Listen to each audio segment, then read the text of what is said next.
আজ বলবো গোপাল ভাঁড়ের একটা গল্প, বুদ্ধির গল্প। নদিয়া রাজ্যে কৃষ্ণচন্দ্রের দরবারে গোপাল ভাঁড়া ছিলেন। তার অসাধারণ বুদ্ধি, উপস্থিত বুদ্ধি এবং রসিকতার জন্য বিখ্যাত। দূর দূরান্ত থেকে মানুষ শুধু গোপাল ভাঁড়ের বুদ্ধির কথা শুনতে আসত। একদিন পাশের রাজ্যের এক ধনী বণিক রাজা কৃষ্ণচন্দ্রের দরবারে এলো। সে ছিল খুব অহংকারী। দরবারে এসে সে বলল, শুনেছি আপনার দরবারে নাকি একজন বড় বুদ্ধিমান লোক আছে। আমি দেখতে চাই তিনি সত্যি কতটা বুদ্ধিমান। রাজা মুচকি হেসে বললেন, আপনি যা জানতে চান জিজ্ঞাসা করুন। বণিক বলল, আমি 3টি প্রশ্ন করব।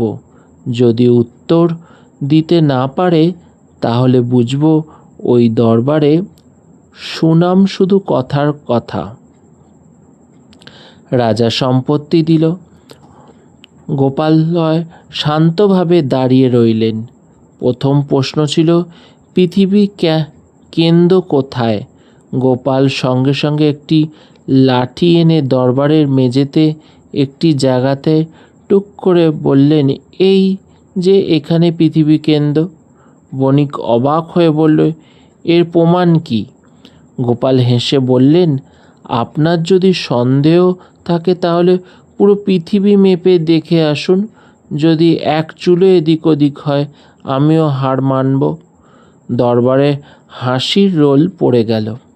বণিক এবার দ্বিতীয় প্রশ্ন করল, আকাশে কতগুলো তারা আছে?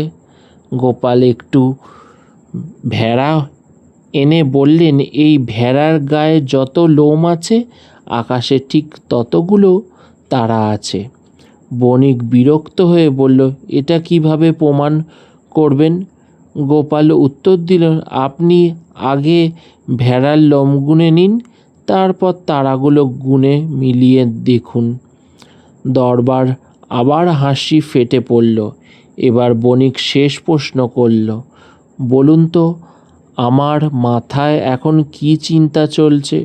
গোপাল একটু হেসে বলল, আপনি এখন ভাবছেন কিভাবে আমাকে হারানো যায়, কিন্তু যতক্ষণ আপনি আমাকে হারানোর কথা ভাবছেন ততক্ষণে আপনি নিজেই হেরে যাচ্ছেন। বণিক কিছুক্ষণ চুপ করে রইল, তারপর হেসে বলল, আমি সত্যি এই কথা ভাবছিলাম। আপনার বুদ্ধির কাছে আমি হার মানলাম। রাজা কৃষ্ণচন্দ্র খুব খুশি হয়ে গোপালকে পুরস্কৃত করলেন। দরবারে সবাই হাততালি দিয়ে তার প্রশংসা করল। বণিক নিজের অহংকার ত্যাগ করে বলল, আজ বুঝলাম প্রাকৃতিক বুদ্ধি শুধু বইয়ে পড়ে আসে না, উপস্থিত বুদ্ধি এবং ধৈর্য রসিকতা একজন মানুষকে মহান করে তোলে। সেই দিনের পর থেকে সেই বণিক আর কখনো অহংকারী করে না। আর গোপাল ভাঁড়ের বুদ্ধির গল্প আরও দূর দূরান্তে ছড়িয়ে পড়ল। এ থেকে নীতিশিক্ষা কী পেলাম না, অহংকার মানুষকে ছোট করে আর বুদ্ধি বিনয় উপস্থিত বুদ্ধি মানুষকে সম্মান এনে দেয়। হরে কৃষ্ণ, রাধে রাধে। গল্পটা যদি ভালো লাগে লাইক শেয়ার কমেন্ট করবে। হরে কৃষ্ণ, রাধে রাধে। গল্পটা কেমন লাগলো আমার?